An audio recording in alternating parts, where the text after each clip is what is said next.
For HuffPost Live, I'm Logan Tittle. A new study suggests there's no such thing as Mexican. Researchers took a look at the genetic history of people born in Mexico and found more isolated groups than expected.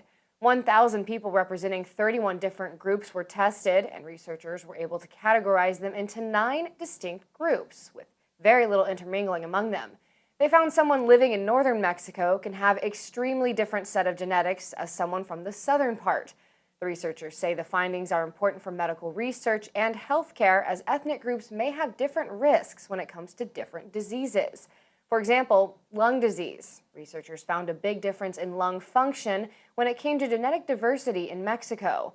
According to NBC, there was a 7% difference in the amount of air one person can expel in 1 second when they traveled from west to east.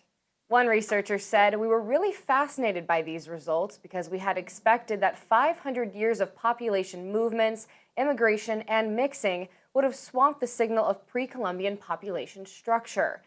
This diversity was compared to the United States also. Because of the migration that happened centuries ago, people from California, New York, and Texas would likely be just as different.